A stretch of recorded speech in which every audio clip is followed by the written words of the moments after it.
الله الرحمن الرحيم الحمد لله رب العالمين الصلاة والسلام على أشرف الأنبياء والمرسلين المخاطب لطه وياسين سيدنا ومولانا ومولانا جد الحسن والحسين بالقاسم محمد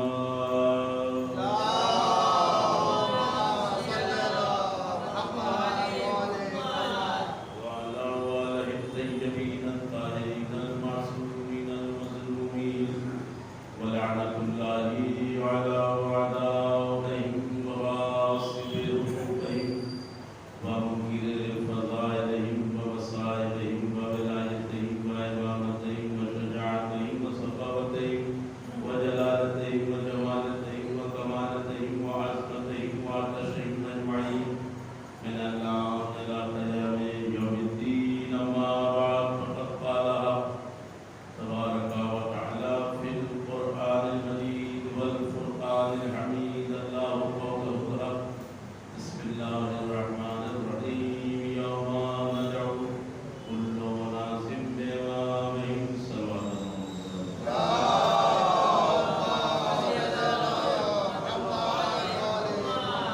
استاذان گرامی اور معزز سامعین کرام موجودہ مہمانداران سرکار سید الشہداء بزرگواران امام مظلوم کربلا ہم سے مجالس کا یہ دوسرا مرحلہ ہماری اور آپ کی دوسری ملاقات بطفال ذکر محمد و آل محمد علیہ السلام ہونے جاتی ہے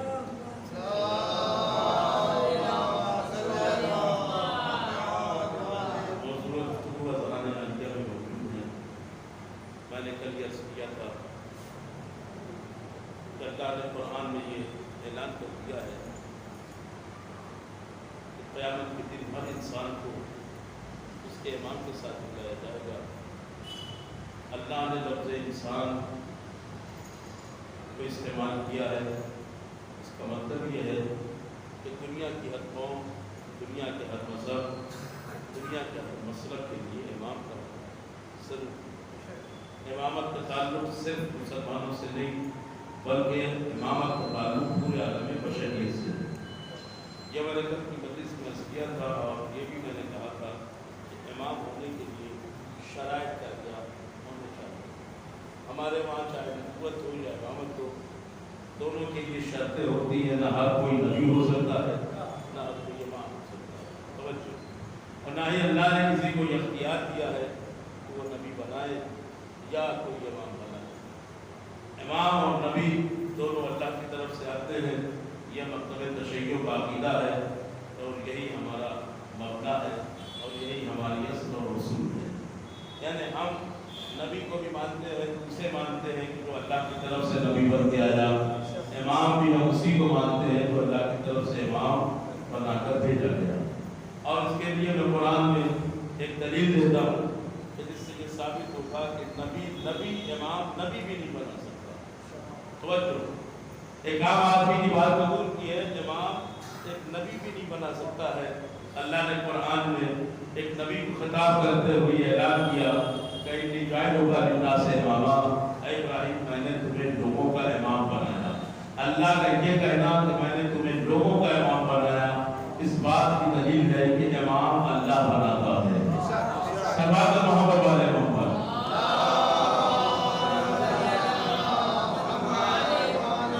تھوڑا سا آمادہ ہو جائیں، آمادگی پیدا کریں، متوجہ ہو جائیں تاکہ میں مضمون آپ کے حوالے کر سکوں. اس لیے کہ مضمون کا ایک لفظ بڑا قیمتی ہے اور اگر ایک لمحے کے لیے بھی آپ کا ذہن ہٹا اور آپ کا دھیان بٹا تو شاید مضمون ادھورا رہ جائے گا آپ کے ذہنوں میں. لہٰذا ضروری ہے کہ آپ پوری طرح سے مخاطب ہو اور آمادہ ہوں. جتنے بھی لوگ ہیں ہمارے لیے کافی ہیں. توجہ فرمائیے گا. اللہ نے جب قرآن میں حضرت ابراہیم سے کہا انی جاعلک للناس اماما، اے ابراہیم میں نے تمہیں لوگوں کا امام بنایا. دیکھیے لفظ ہے ناسا، میں نے تمہیں لوگوں کا امام بنایا، کائنات کا امام نہیں بنایا. پوری کائنات کا امام نہیں بنایا بلکہ لوگوں کا امام بنایا ہے. توجہ فرمائیے گا. جب اللہ نے حضرت ابراہیم سے کہا کہ میں نے تمہیں لوگوں کا امام بنایا ہے تو فوراً جناب ابراہیم نے اللہ کی بارگاہ میں عرض کیا کہ پروردگار فوراً کی اعلیٰ ضروریت کی امامہ اے پروردگارہ کیا یہ منصب امامت میری نسل اور میری ضروریت میں بھی رہے گا؟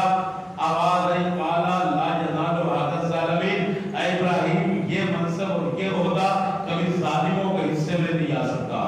حضرت ابراہیم کا یہ کہنا کہ پروردگارہ کیا یہ منصب امامت میری نسل میں بھی رہے گا، اس بات کی دلیل ہے کہ منصب امامت وراثت میں نہیں ملتا ہے۔ توجہ، منصب امامت وراثت میں نہیں ملتا ہے۔ اگر وراثت میں ملتا ہوگا تو ابراہیم گزارش نہ کرتے بلکہ اعلان کر دیتے۔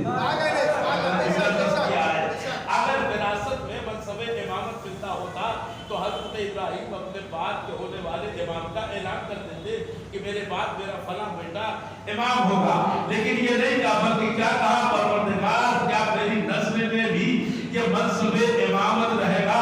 گزارش کرنا اس بات کی دلیل ہے کہ امام بنانے کا اختیار نبی کو بھی نہیں ہوتا۔ امام بنانے کا اختیار نبی کو بھی نہیں ہوتا۔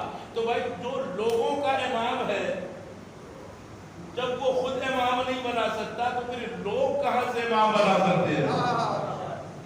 توجہ فرمانا، حضرت ابراہیم نے گزارش کی، اللہ نے کہا کہ یہ منصب اور یہ عہدہ ظالموں کو نہیں مل سکتا ہے۔ اللہ نے انکار کیا کہ ظالموں کو نہیں مل سکتا، یہ نہیں کہا کہ تمہاری نسل میں نہیں ہوگا، بلکہ کیا کہا کہ جو ظالم ہوگا اسے یہ عہدہ نہیں ملے گا۔ اللہ نے یہ کہہ کر ایک قاعدہ اور ایک قانون قیامت تک کے لیے بنا دیا کہ دیکھو وہ ظالم چاہے جو ہو، چاہے وہ نبی کی نسل میں ہو یا نبی کی نسل کے علاوہ ہو، اگر ظالم ہوگا تو وہ کبھی امام نہیں ہو سکتا ہے۔ یہ اللہ نے قانون اور قاعدہ بنا دیا۔ تو اب جب یہ دو باتیں تو واضح ہو گئی کہ امام صرف خدا بنا سکتا ہے، نبی بھی امام نہیں بنا سکتا۔ توجہ، تو جب معصوم نبی امام نہیں بنا سکتا تو گناہگار بندے کہاں سے امام بنا سکتے ہیں؟ اس سوال میں شاید میں محمد والے محمد کا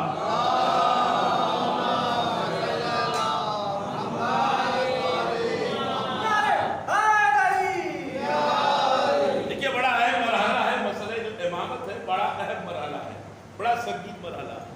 تھوڑی سی آپ کو زحمت ہوگی میرے ساتھ، اس کے بعد مفہوم کو واضح کروں۔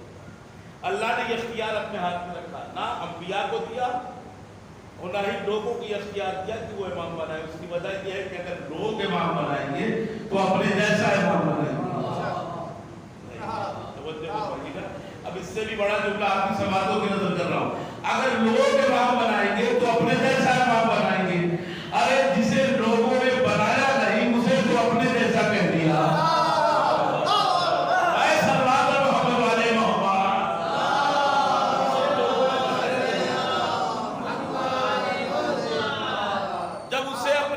کہہ دیا تو اگر خود بنائیں گے تو وہ کس کے جیسا ہوگا؟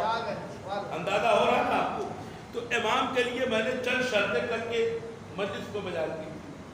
آج ایک شرط اور سن لیں امام کے لیے۔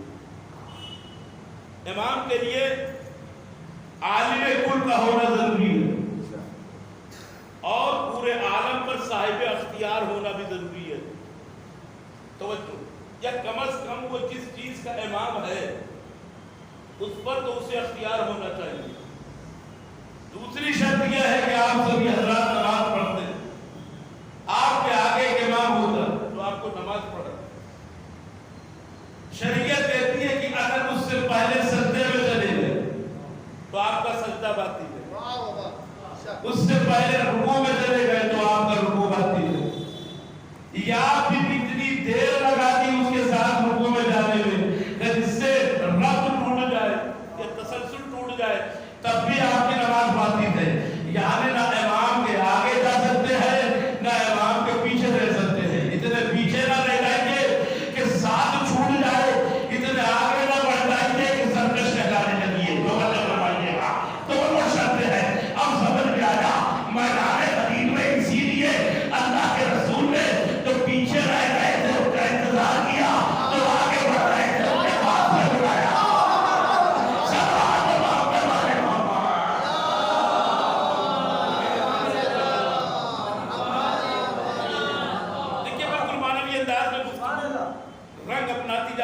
انشاءاللہ بہت کچھ فائدہ بھی اسی طرح سے ہمارا رہے۔ امامت کے لیے شرطیں ہوتی ہیں۔ اب وہ جس کا بھی امام ہو، توجہ، اگر وہ ہوا کا امام ہے تو اسے ہواؤں پر اختیار ہوگا، اگر فضاؤں کا امام ہے تو اسے فضاؤں پر اختیار ہوگا، اگر آسمانوں کا امام ہے تو آسمانوں پر اختیار ہوگا، اگر زمینوں کا امام ہے تو زمینوں پر اختیار ہوگا، چاند سورج کا امام ہے تو چاند سورج پر اختیار ہوگا، ستاروں کا امام ہے تو ستاروں پر اختیار ہوگا، دریا کا امام ہے تو دریاؤں پر اختیار ہوگا، پہاڑوں کا امام ہے تو پہاڑوں پر اختیار ہوگا، جنگلوں کا امام ہے تو جنگلوں پر اختیار ہوگا، چرندوں کا امام ہے تو چرندوں پر اختیار ہوگا، پرندوں کا امام ہے تو پرندوں پر اختیار ہوگا، حیوانوں کا امام ہے تو حیوانوں پر اختیار ہوگا، انسانوں کا امام ہے تو انسانوں پر اختیار ہوگا، جناتوں کا امام ہے تو جناتوں پر اختیار ہوگا، فرشتوں کا امام ہے تو فرشتوں پر اختیار ہوگا، اگر پوری کائنات کا امام ہے تو پھر پوری کائنات پر اختیار ہوگا۔ توجہ فرمائیے گا، تو اگر یہ مان لیا جائے کہ اگر پوری کائنات کا امام ہے تو اسے پوری کائنات پر اختیار ہوگا، تو کسی کے پاس ایسا امام ہے کہ جو ثابت کر سکے کہ اس کا اختیار پوری کائنات پر ہے؟ شاید اسی لیے میرے مولا نے بھائی سورج کو پلٹا کے ستارے کو بلا کے بتا دیا،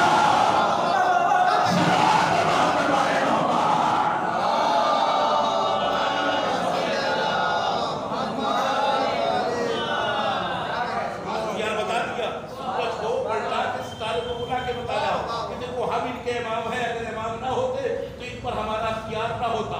امام صاحب اختیار ہوتا ہے، جس کا شعبہ امامت و دار امامت جتنا بڑا ہوگا، توجہ، اس کے امامت کا اختیار بھی اتنا ہی ہوگا۔ اگر کائنات کا امام ہے تو پوری کائنات پر اختیار۔ اب اس سے بڑا جملہ آپ کے حوالے کرنے جا رہا ہوں، امام کا عالم کل ہونا ضروری ہے۔ ایسا نہ ہو کہ کسی منزل میں شرمندہ ہو گئے، ایسا نہ ہو کہ کسی سوال کا جواب کسی اور سے پوچھنے جائے۔ اگر امام سوال پوچھے گا تو امت کا کیا حال ہوگا؟ بھائی توجہ، جس کا امام ادھورا ہو اس کی امت مکمل کہاں سے ہو سکتی ہے؟ اور جس کا امام اتنا عظیم ہو کہ جس کے بغیر دین ہی نہ مکمل ہو،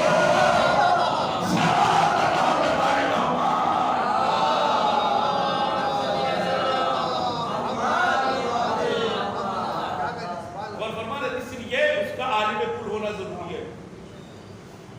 اگر عالم نہیں ہوگا تو محتاج ہوگا، علم کے حوالے سے محتاج ہوگا، کسی بھی سوال کا جواب نہیں دے سکے گا۔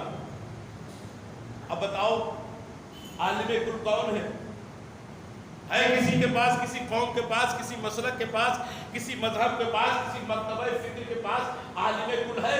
اگر ہے تو ذرا ثابت کیجیے۔ آواز آئی مولانا اگر آپ کے پاس ہے تو آپ ہی بتائیے۔ ہم نے کہا الحمدللہ ہمارے پاس 1400 سال سے ہے، اور قیامت تک رہے گا۔ کہنے لگے ثابت کیجیے۔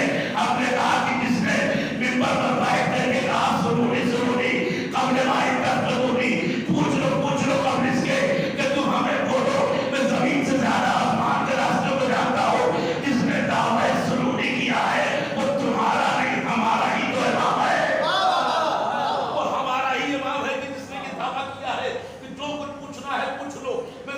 زیادہ آسمان کے راستوں کو جانتا ہوں۔ یہ دعویٰ کس نے کیا ہے؟ کہ منبر پر بیٹھ کر علی نے کیا ہے؟ میں نے کہا نہیں، لفظ بدل لیجیے، بس علی نے کیا ہے۔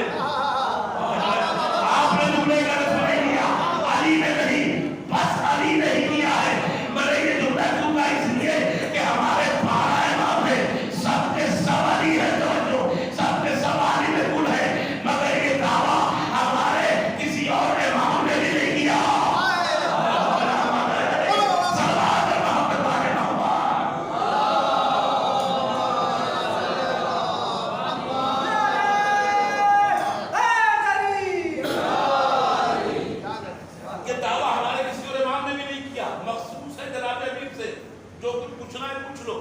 میں زمین سے زیادہ آسمان کے راستوں کو جانتا ہوں، یہ دعویٰ آج کی تاریخ میں موجود ہے۔ اچھا، اس دعوے کے بعد کچھ لوگوں کے دل میں یہ جذبہ پیدا ہوا کہ ہم بھی یہ دعویٰ کریں۔ بنی عباس کے دور ہے، بنی عباس کا زمانہ ہے، ایک صاحب نے ممبر سے ایک دن یہ دعویٰ کر دیا۔ توجہ،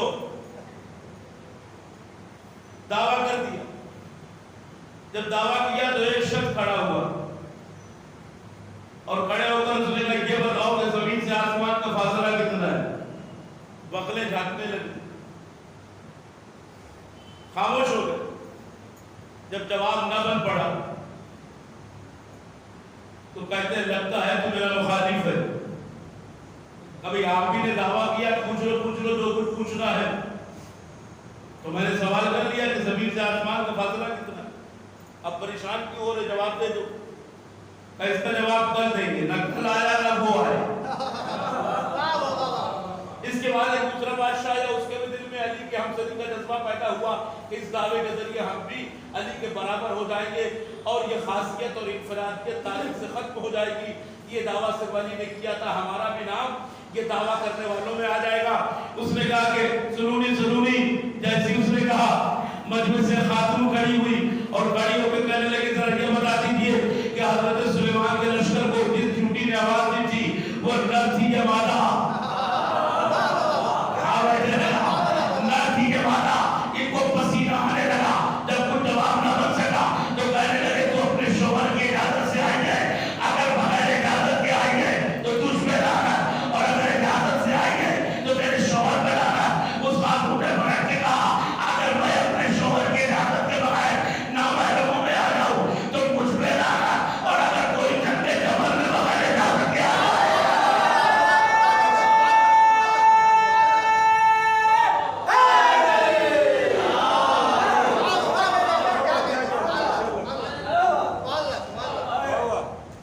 یہ بھی دعویٰ نبھا نہیں سکے، شرمندہ ہو۔ تو بہت سے لوگوں نے کوشش کی علی بننے کی۔ اچھا مسئلہ یہی ہے کہ لوگوں نے یہ نہیں سوچا کہ علی بنتا نہیں ہے، علی بنتا نہیں ہے، علی وہ بھی اگر بنتا بھی ہے تو صرف خدا بناتا ہے۔ علی ہر ایک نہیں بنا سکتا، نہ انسان خود بن سکتا ہے۔ تو امام کے لیے عالم کل کا بھی ہونا ضروری ہے۔ اظہار میں دیکھیے گا کوشش کی ہے، جنگ صفین ہے، صفین مولا علی اور حاکم شام کے درمیان یہ سب جانتے تاریخ، اور اس وقت مولا علی کی جو راجدھانی تھی وہ کوفہ جو عراق میں، تو گویا یہ جنگ شامیوں میں اور عراقیوں میں تھی، دو ملکوں کی جنگ تھی۔ ہوتا ہے کہ جب دو ملکوں کی جنگ ہوتی ہو تو تیسرا ملک جس کی سرحد اس ملک سے ملی ہوتی ہے اس سے بڑا خطرہ رہتا ہے کہ کہیں یہ جنگ کی آگ چلتے چلتے ہمارے ملک میں نہ پھیل جائے، تو ہوشیار ہو جاتا ہے۔ مگر اس کے لیے بڑا مسئلہ یہ رہتا ہے کہ وہ ساتھ دے تو کس کا ساتھ دے،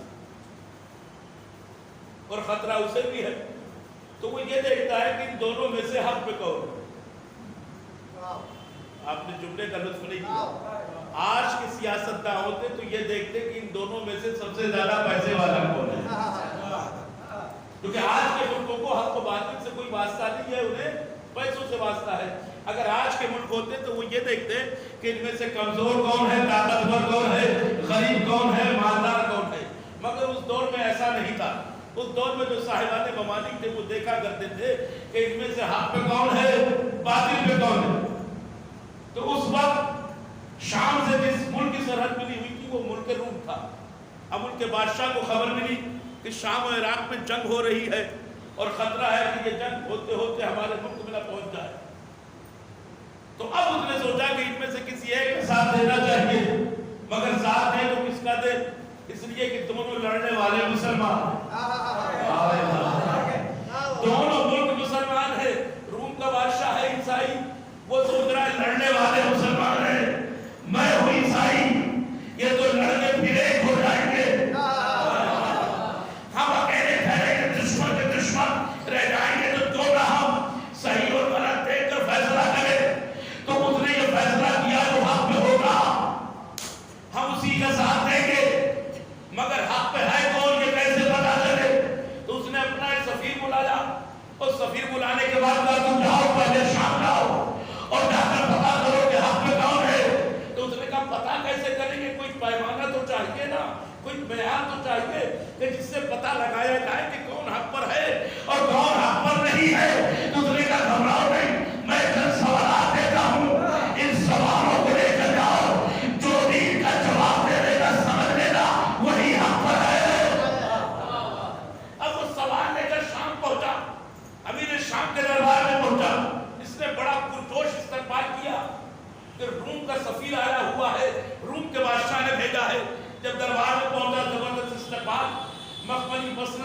کھانا گیا.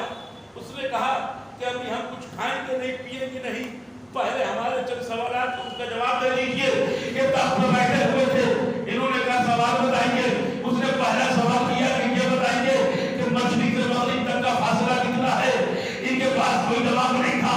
ہوتا یہ ہے, اصول یہ ہے کہ اگر زبانی سوال کیا جائے تو جب تک پہلے سوال کا جواب نہیں مل جاتا ہے دوسرا سوال نہیں کیا جاتا. مگر ان کے پاس پہلے کا ہی جواب نہیں تھا, خاموش بیٹھے ہوئے ہیں. یہ کہنے لگے اچھا دوسرا سوال تو بتائیے. اس روم کے سفیر نے کہا ابھی پہلا ہی کشمہ جواب ہے تو میں دوسرا سوال کیسے کروں, دوسرا سوال کیسے کروں. انہوں نے کہا سوال کو بتانا تھا, جواب تجھے مل ہی جائے گا. اس نے دوسرا سوال کیا کہ یہ بتاؤ کہ زمین سے آسمان کا فاصلہ کتنا ہے. اس کا بھی جواب ان کے پاس نہیں تھا, نہ زمین کی خبر نہ آسمان کی خبر. پھر خاموش ہو گئے. کہنے لگے اچھا تیسرا سوال. تو بچوں تیسرا سوال کیا ہے وہ تو بتا دو. دو کا تو جواب دے نہیں سکے, تیسرے کا جواب کیسے دو گے. کا سوال تو بتا دیجیے. دیکھیے کیا دماغ کر رہا ہے اس میں. تیسرا سوال تو کیجیے. اس نے اپنی جیب سے ایک شیشی نکالا اور شیشی نکالنے کے بعد کہا اس میں پوری کائنات کی شے کو بھر دو.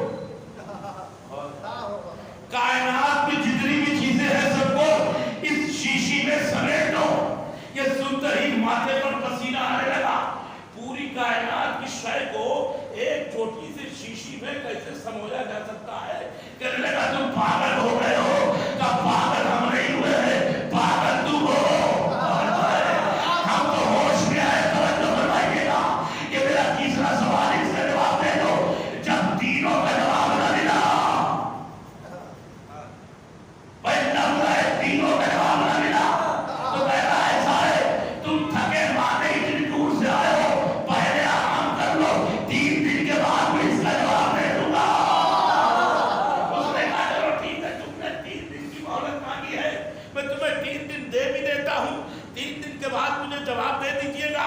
انہوں نے کہا 3 دن کے بعد جواب مل جائے گا. تو بچوں فرمائیے گا. ایک دن گزرا, کچھ نہیں ہوا. دوسرے دن حاکم شام نے اپنے وزیر کو بلایا. بلانے کے بعد کہا کوفیوں جیسا لباس پہنو,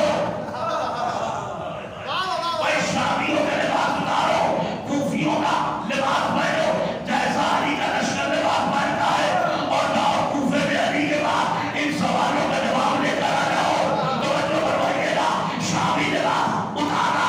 وارے واہ, ایک عیسائی نے شامی کو ننگا کرا دیا.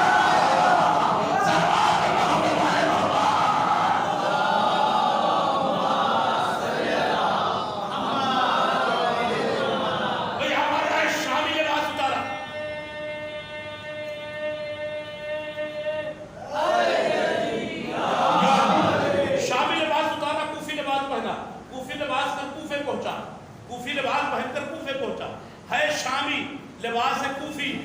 آپ سمجھ رہے ہیں نا. دیکھیں لباس اور بھیس بدلنا یہ شامیوں کا کام ہے. جب کوفے پہنچا تو پتا چلا علی اس وقت مسجد میں ہے. جب یہ مسجد میں پہنچا تو کہا کہ میرا مولا منبر پر بیٹھ کر لوگوں کو واعظ و نصیحت کر رہا ہے. جیسے یہ وہاں پہنچا میرے مولا نے دعویٰ سنوری کیا. سنوری قبل مائن کر پیدوری. یہ شامی کھڑا ہوا, کوفی بن کر کھڑا ہوا. اس نے کہا یا علی میرے 3 سوال ہے, ان تینوں سوالوں کا جواب دے دیجئے. توجہ فرمائیے گا. میں آپ کا چاہنے والا ہوں, کوفے کا رہنے والا ہوں. میرے 3 سوال ہیں, ان کا جواب دے دیجئے. میرے مولا نے منبر سے برستا کہا نہ تو کوفے کا رہنے والا ہے اور نہ ہی میرا چاہنے والا ہے. دیکھیے اسے امام کہتے ہیں نہ تو میرا چاہنے والا ہے نہ ہی تو کوفے کا رہنے والا ہے. اور سن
تو اچھا دنیا کا کوئی بھی میتھمیٹکس کا ماسٹر ہو، پروفیسر ہو، علی کے سوائے سوال کا جواب دے ہی نہیں سکتا تھا.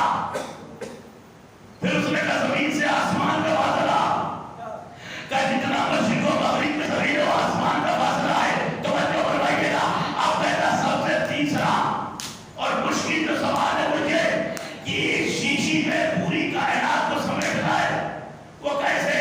امام حسن نے کہا میرے نزدیک بلایا، قمر کو اشارہ کیا، قمر اٹھے، منہ سے قمر کو کچھ کہا نہیں.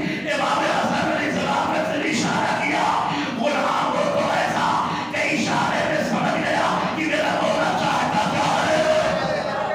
گائے توڑے ہوئے ایک برتن میں تھوڑا پانی لے کر آئے، سمجھ گئے کہ مولا پانی لگا رہے ہیں، کہ اس پانی کو شیشی میں بھر دو.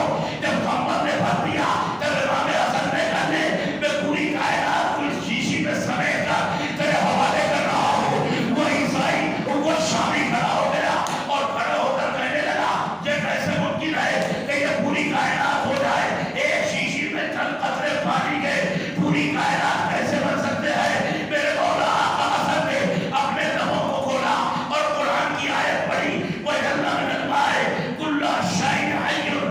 اللہ نے کائنات کی ہر شے کو پانی سے زندگی دی ہے.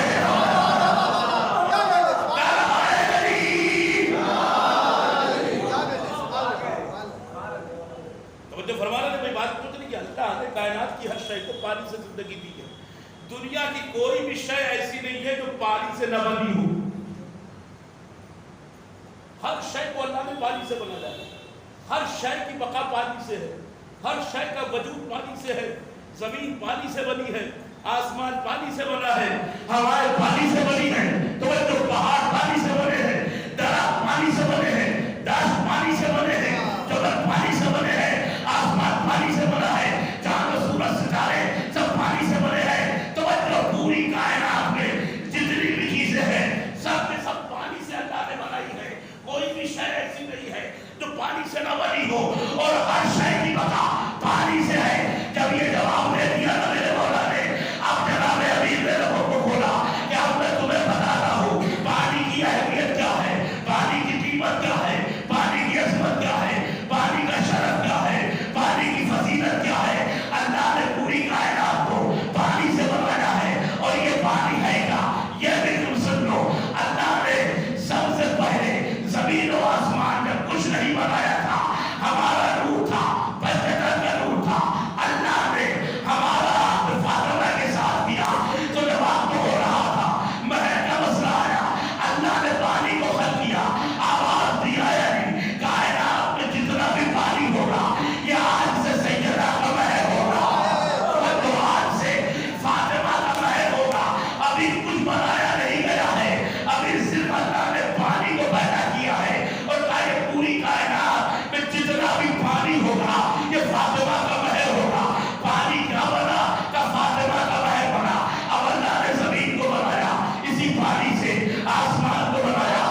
کوفے سے شام پہنچا،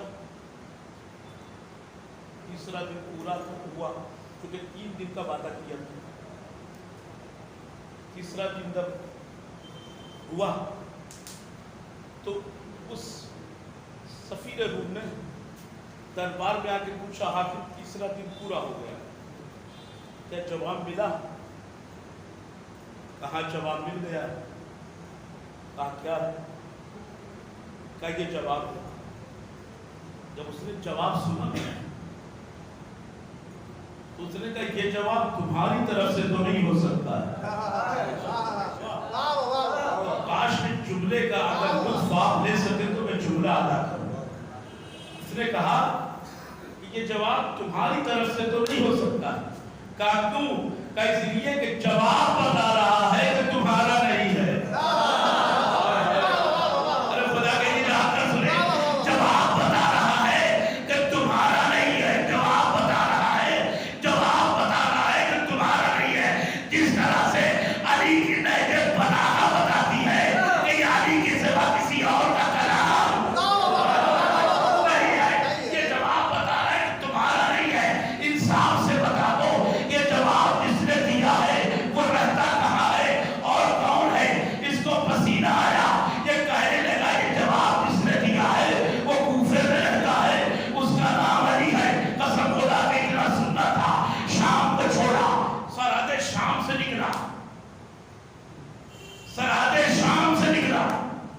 شام کہتے ہیں اندھیرے کو، اندھیرے سے نکلا اجالے کی طرف چلا، کوفے پہنچا۔ اس نے پوچھا پہنچ کر کہ یہ علی نام کا شخص کہاں ملے گا؟ لوگوں نے کہا مسجد میں۔ مسجد میں پہنچا، مولا مصلی پر بیٹھے عبادت میں مصروف تھے۔ قریب گیا، قریب جا کے کہتا ہے کہ آپ علی ہیں؟ توجہ، میرے مولا نے کہا ہاں میں علی ہوں، میں علی ہوں۔ اب اتنا جیسے ہی کہا میں علی ہوں، اس کے بعد میرے مولا نے کہا اس کے آگے تم کچھ نہیں بولو گے، میں بتاتا ہوں کہ تم کون ہو۔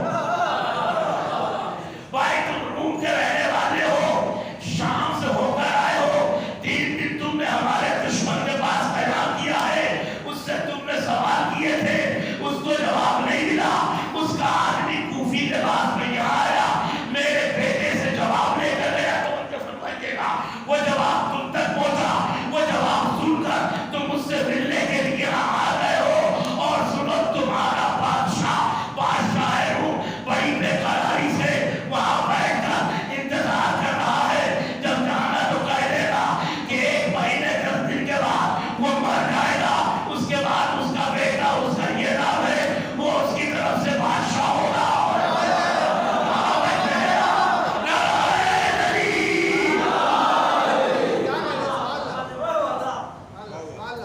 بتاتے جا رہا، وہ پریشان ہوتا جا رہا، ارے اتنا سب کچھ آپ جانتے ہو؟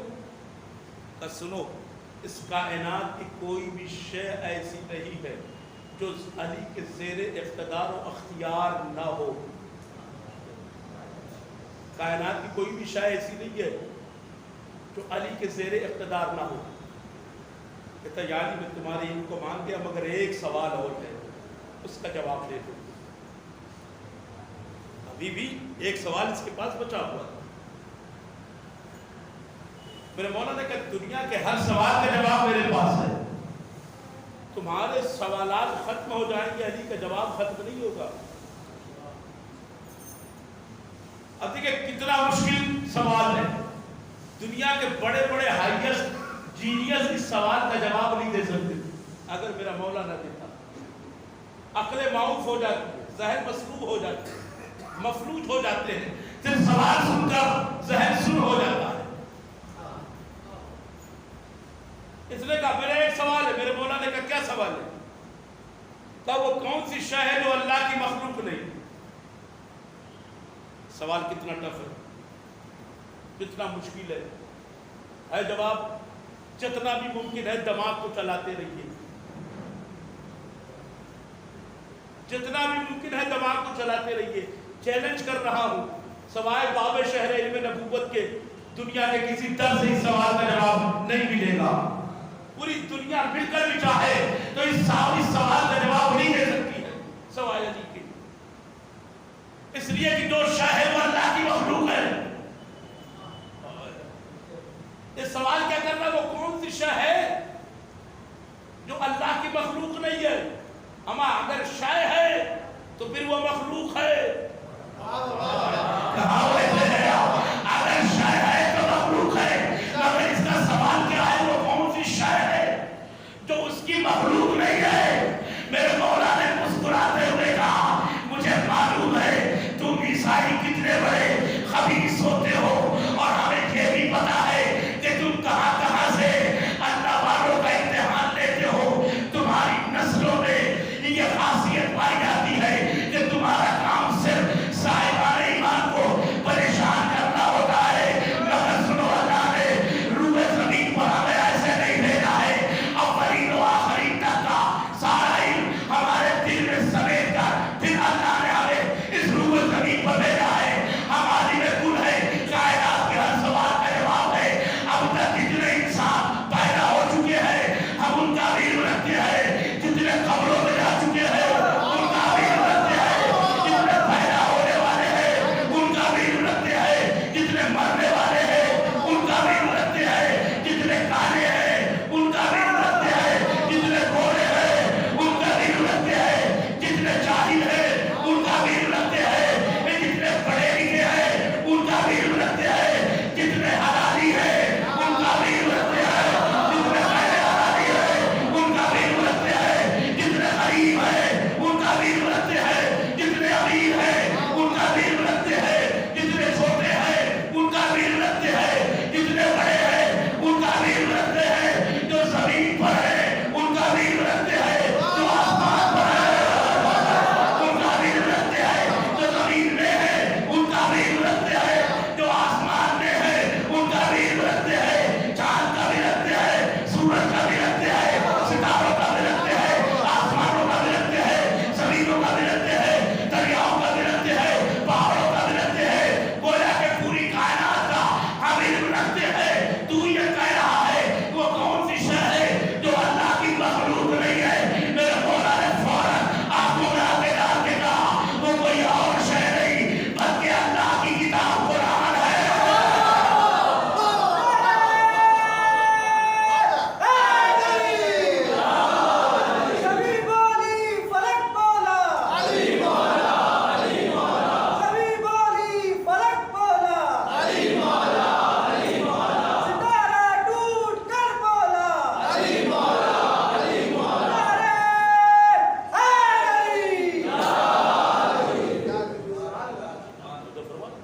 مولا نے فرمایا وہ قرآن ہے. دیکھیں عیسائی ہے اور جینیس قوم ہوتی ہے. مسلمانوں سے 100 سال نہیں 500 سال آگے یہ قوم. لوگ کہتے ہیں نا 100 سال آگے پیچھے، 500 سال آگے یہ قوم. سوال کا جواب سنو. میرے مولا نے کہا کہ قرآن مخلوق نہیں، علم الہی ہے اور علم اس کی صفت ہے اور جو اس کی صفت ہے وہی اس کی ذات ہے. اس کی ذات صفت سے الگ نہیں. اس کی صفت ذات سے الگ نہیں ہے. توجہ، یہ قرآن ہے علم الہی. کاش کے جملہ آپ تک پہنچ جائے. یہ قرآن ہے علم الہی اور بیانی اس قرآن کے پہلے حرف سے لے کر آخری حرف، بلکہ پہلے نقطے سے لے کر آخری نقطے تک کا علم میں اپنے سینے میں رکھتا ہوں. ابھی بھی آپ نہیں سمجھے پہلا جملہ کیا تھا؟ یہ قرآن ہے علم الہی. کاش کہ آپ تک جملہ پہنچ جائے اور میں آپ کے ذہنوں تک یہ جملہ پہنچانے جاؤں تو میں اپنی بہت بڑی کامیابی سمجھوں گا.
اب خدا سب جانتا ہے، اس کے علم میں ہے، اسی طرح سے علی بھی سب جانتا ہے، اس لیے کہ علم پروردگار کا مظہر ہے۔ میرے مولا نے فرمایا کہ قرآن مخلوق نہیں ہے، علم پروردگار ہے، اور میں علی قرآن کے پہلے حرف سے لے کر آخری حرف تک کا علم رکھتا ہوں۔ توجہ،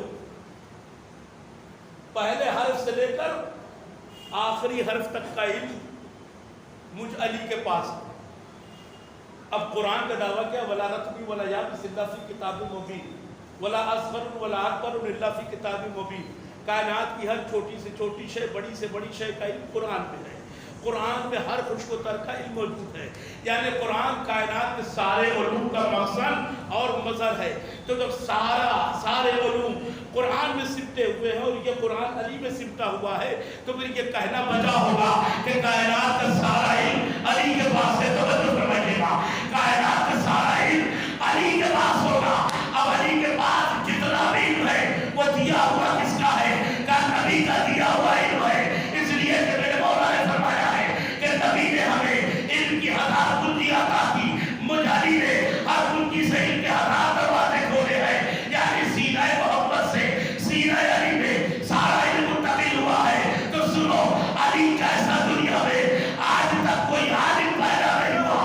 علی ہے تو کہ محمد کا شاگرد، تو ابھی بھی سمجھ میں نہیں آیا؟ جب محمد کے شاگرد جیسا کوئی نہیں ہو سکتا ہے تو پھر محمد جیسا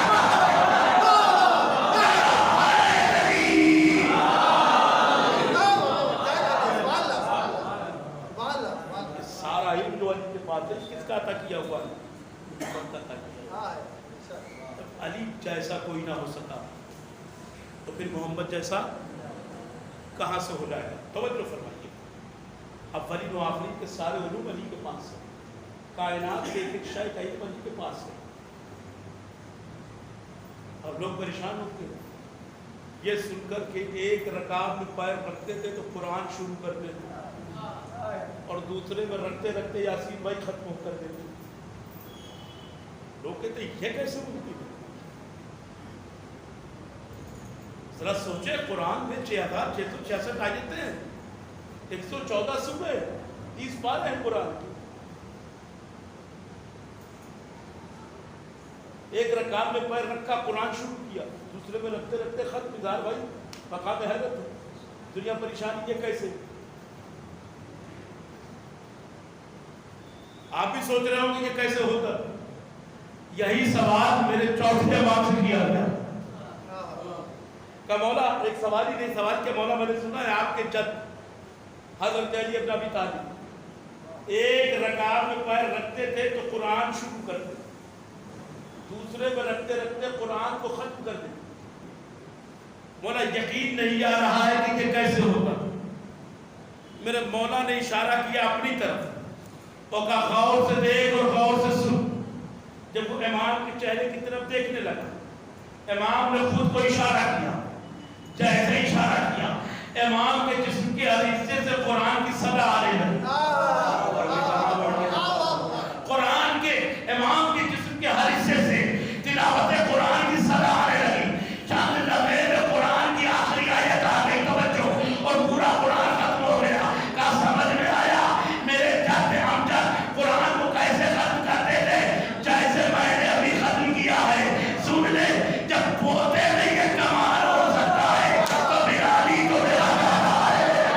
سوال محمد والے محمد،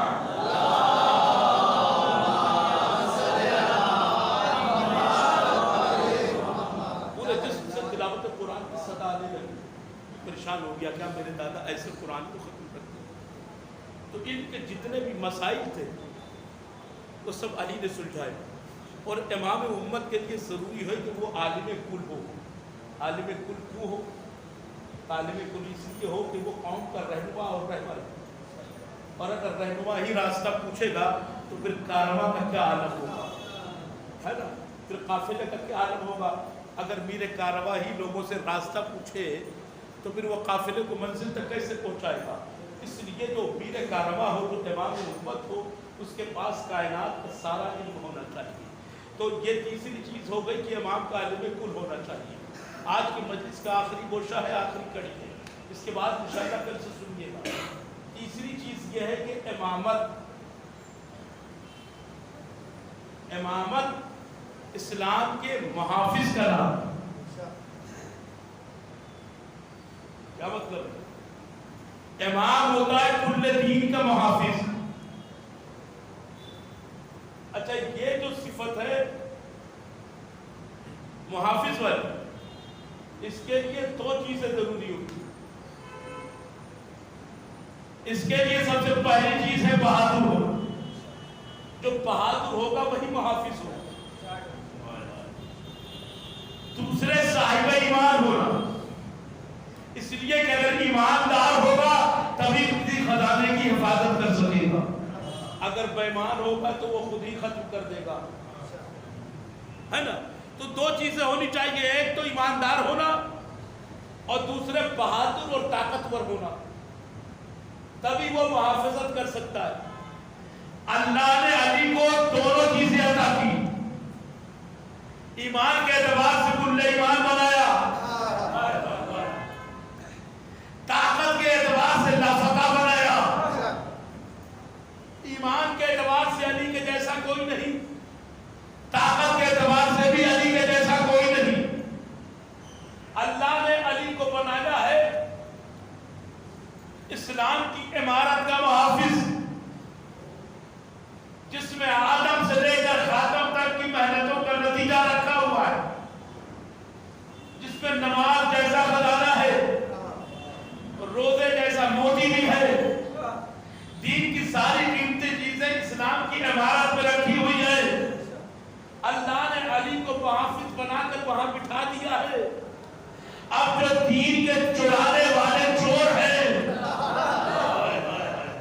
توجہ، جو اسلام کی عمارت کو لوٹنا چاہتے ہیں، انصاف سے بتائیے گا 1400 سال ہو گئے تاریخ کا تجزیہ کر کے، 1400 سال سے لے کر آج تک بڑی ذمہ داری کے ساتھ پڑھ رہا ہوں، جتنے دشمن دنیا میں علی کے پائے جاتے ہیں، اتنے کسی اور کے دشمن پائے جاتے ہو تو آپ ہمیں بتائیے کہ مولانا فلاں کے بھی اتنے دشمن ہیں، مگر تاریخ اسلام پڑھ لیجیے، جتنے دشمن علی کے ہیں اتنے دشمن کسی کے نہیں پائے جاتے۔ میں بھی سوچتا تھا دشمنی کی وجہ کیا ہے، سمجھ میں آ آیا کہ جب ہم نے یہ سمجھا کہ امام جو ہوتا ہے وہ اسلام کی عمارت کا محافظ ہوتا ہے، اب جب محافظ عمارت کے سامنے بیٹھا ہوں تو جتنے بھی چور اور لٹیرے ہوتے ہیں انہیں عمارت سے دشمنی نہیں ہوتی ہے بلکہ محافظ سے دشمنی ہوتی ہے۔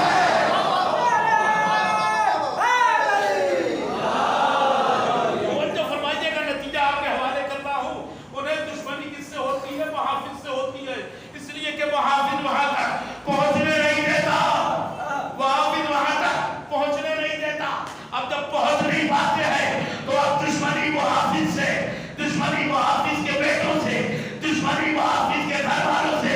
اب سمجھ میں آیا آل محمد سے انہیں عداوت کیوں ہے؟ عداوت کی وجہ یہ ہے کہ عرب کے یہ بڑے بڑے لٹیرے جب اسلام کی عمارت کو علی کی وجہ سے لوٹ نہ سکے تو میرا اولاد علی کا دشمن بن گئے۔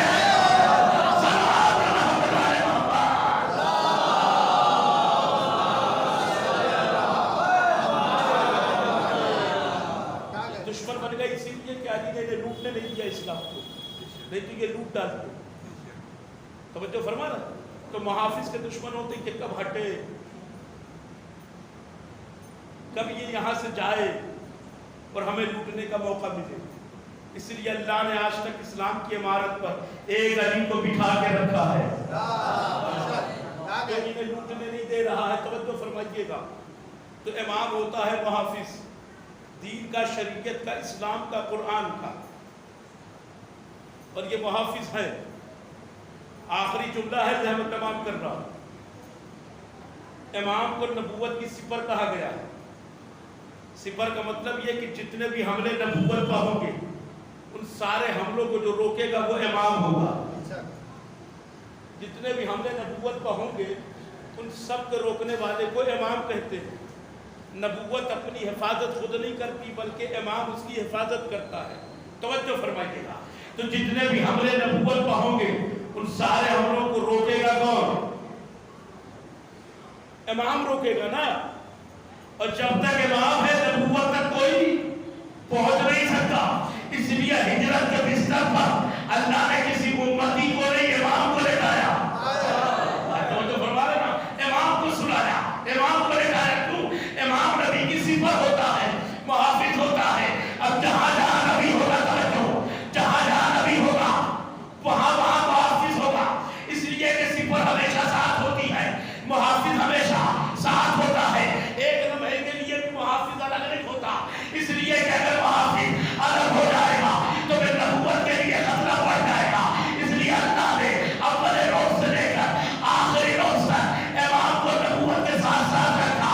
ایک لمحے کے لیے بھی الگ نہیں ہونے دیا. تو وہ تو فرمائیے گا زمین پر ہے تو زمین پر ساتھ, عرش پر بلایا تو وہاں بھی ساتھ ساتھ بلایا.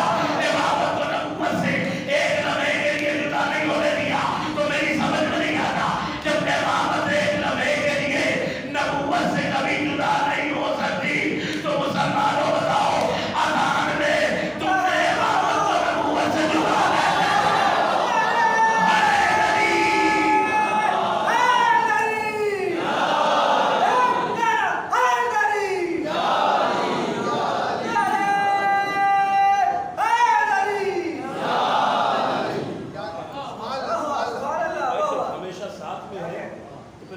تم نے کیوں جدا کر. وہاں بھی امامت ساتھ ہونی چاہیے نبوت کے نا, وہاں تم نے جدا کیا. مطلب یہ تھا پہلے امامت کو ہٹاؤ. قسم خدا کے منشا اور منصوبہ ہی یہی تھا. تو پہلے علی کا نام اذان سے ہٹا دو, اس کے بعد پھر محمد کا نام ہٹا دیا جائے. مگر جب علی کا نام ہٹایا گیا اذان سے تو علی کے لال حسین نے آواز دی کہ بابا کا نام تو ہٹا دیا گیا مگر نانا کا نام قیامت تک میں حسین اذان سے نہیں ہٹنے دوں گا. یہ محمد کا نام بھی ہٹا دیے ہوتے. اسی لیے کربلا کے مقتل میں بعد عصر عاشورہ, بعد قتل حسین, ایک یزیدی سپاہی مقتل میں لوٹ کی غرض سے گیا. نماز مغرب کا وقت ہو رہا, مقتل میں اندھیرا چھا رہا. اس کے کانوں میں اذان کی آواز آئی مگر وہ طے نہیں کر پا رہا تھا کہ یہ آواز اذان کدھر سے آئی. جب تک اشہد ان محمد رسول اللہ کا سنا یہ پریشان تھا, طے نہیں کر پا رہا تھا کہ یہ آواز کدھر سے آئی. مگر جب اس کے بعد اس کے کانوں میں اشہد ان علی ولی اللہ کی آواز آئی تو سمجھ گئے یہ اذان حسین کی طرف سے آ رہی ہے. یعنی اذان میں اشہد ان علی ولی اللہ کا ہونا حسینی ہونے کی دلیل ہے. یہ اس آواز کے سہارے جب مقتل میں پہنچا تو دیکھا حسین کی کٹی ہوئی گردن سے صدائے اذان آ رہی تھی اور اشہد ان علی ولی اللہ کی آواز آ رہی تھی. یکایک یزید کے لشکر کا رخ کر کے یزیدی کہنے لگا, اے یزید تو جی کے بھی مر گیا, حسین مر کے بھی جی گیا. اس لیے کہ جو تیرا مقصد تھا مٹانا وہ تو مقتل کربلا میں آج بھی ہو رہا ہے. کٹی ہوئی گردن سے بھی آواز اشہد ان علی ولی اللہ آ رہی ہے. یزید تیرے مقصد پر پانی دے گیا. ازادار مقصد یزید تھا ہی یہی کہ اذانوں کو مٹا دیا جائے, نمازوں کو مٹا دیا جائے. مگر قسم خدا کے کربلا سے شام تک علی کے لال سید سجاد نے ہر قدم پر سجدے کر کے سجدوں کو وہ زندگی اور حیات بخشی ہے کہ اب قیامت تک بندگی معراج پا ہو گئی ہے. اب قیامت تک بندگی محفوظ ہو گئی ہے. کہ سید سجاد تھے جنہوں نے کربلا سے شام تک نمازوں کو ادا کیا ہے, سجدوں کو ادا کیا ہے, حتیٰ کہ دربار شام میں پہنچے. سید سجاد نے وہاں بھی اذانوں کو نہیں چھوڑا, وہاں بھی نمازوں کو نہیں چھوڑا. دین کا محافظ بن کر ہر کڑی بیڑی پہنے ہوئے حسین کا یہ بیمار بیٹا جب دربار شام میں پہنچا ہے, آسان نہیں ہے اس منظر کو سن لینا اور اسے محسوس کر لینا. آزاداروں دربار شام میں پہنچے تھے، ایک رسل میں 12 گلے بدے ہوئے ہیں۔ یزید ملعون تخت پر بیٹھ کر یہ معائنہ کر رہا ہے۔ یہ جانب اس کی نظر ایک 4 سال کی بچی پر پڑی جس کے گلے میں رسی کا پھندا پڑا ہوا تھا، اس کے ہونٹ ہل رہے تھے۔ یہ جانب یزید نے شبر سے پوچھا، اے شبر یہ تو بتا، یہ تو 4 سال کی بچی ہے جس کے کرتے کا دامن چلا ہوا ہے، جس کے ہونٹ ہل رہے ہیں، یہ کون ہے؟ شبر نے آگے بڑھ کے کہا، یزید یہی تو حسین کی بیٹی سکینہ ہے جسے حسین کے سینے کے بغیر نیند نہیں آتی تھی۔ حسین اسے بہت چاہتے تھے، بس اتنا سننا تھا۔ ایک مرتبہ یزید ملعون کہتا ہے، میں سکینہ سے کچھ سوال کرنا چاہتا ہوں۔ جب سوال کرنا شروع کیا، ہونٹ تو ہل رہے تھے، آواز نہیں نکل رہی تھی، تو سید سجاد نے آگے بڑھ کے کہا، اے یزید ذرا شرم کر، میری بہن کے گلے میں رسی کا پھندا بڑا ہوا ہے۔ ارے رسی کا پھندا اتنا کسا ہوا ہے کہ میری بہن کی آواز نہیں نکل رہی ہے۔ پہلے گلے سے رسی کا پھندا کھول دے، پھر میری بہن تجھے جواب دے گی۔ بس ادادار شبر ملعون آگے بڑھا، جیسے ہی آگے بڑھا، سید سکینہ نے ہاتھوں کو بلند کیا، کہا، میں سید زادی ہوں، میرے گلے کا پھندا میرا بھائی سید سجاد بولے گا۔ سید سجاد کی ہتھیلی کھولی گئی، بیمار نے آگے بڑھ کر بہن کے گلے سے رسی کا پھندا نکالا۔ اب یزید کے سوالوں کا جواب دینا شروع کیا۔ ہاں یزید، تو یہ پوچھ رہا تھا کہ تیرا بابا تجھے بہت چاہتا تھا۔ ہاں سن لے، اتنا چاہتا تھا کہ جب تک مجھے بابا کا سینہ نہیں ملتا تھا مجھے نیند نہیں آتی تھی۔ عزادارو یہ سنتے ہی ملعون تخت پہ جھکا، دشت طلا میں رکھا ہوا سر حسین اٹھایا، کہا، سکینہ کیا اپنے بابا سے ملنا چاہو گی؟ سر حسین کو دیکھنے کے بعد سکینہ کا دل تڑپنے لگا، چاہا کہ بڑھ کے بابا کا سر اپنی گود میں لے لے۔ ملعون نے کہا، ایسے نہیں، پہلے اپنے بابا کو بلاؤ، اگر واقعی حسین تمہیں چاہتے رہے ہوں گے تو تمہاری گود میں سر حسین خود بخود جائے گا۔ بس عزادارو، سکینہ نے جلا ہوا کرتے کا دامن پھیلایا، آواز دی، بابا دشمن کا دربار ہے، بیٹی کی لاش رکھ لینا، میری آغوش میں آ جاؤ۔ سر حسین بلند ہوا، سکینہ کی آغوش میں آیا، بچی نے باپ کا نقصان میں نقصان رکھ دیے۔ اے بابا، آپ کے بعد شبر نے تماشے لگائے، اے بابا آپ کے بعد گوشوارے چھین گئے، اے بابا آپ کے بعد ہم بے مخنہ و چادر ہو گئے، اے بابا آپ کے بعد ہمیں تعزیہ دے گا۔ سیعلم الذین ظلموا أي منقلب ألا لعنة الله على القوم الظالمين إنا لله وإنا إليه راجعون رضا بقضائه وتسليما لأمره۔ بار اللہ ہماری مختصر مگر عظیم عبادت کو قبول فرمائے۔ بار اللہ ہمارے آنسوں کو ہمارے جناب زہرا بشرف قبولیت عطا فرمائے۔ پروردگارا، حاضرین مجلس و بانیان مجلس و شارکین مجلس و سامعین مجلس کی توفیقات میں اضافہ فرما۔ پروردگارا، ہمارے اعمال و افعال سے ہمارے امام کو راضی و خوشنود فرما، ان کے ظہور میں تعجیل فرما، ہم سب کو ان کے انصار و اعوان میں شمار فرما۔ ربنا تقبل منا وإنك أنت السميع العليم۔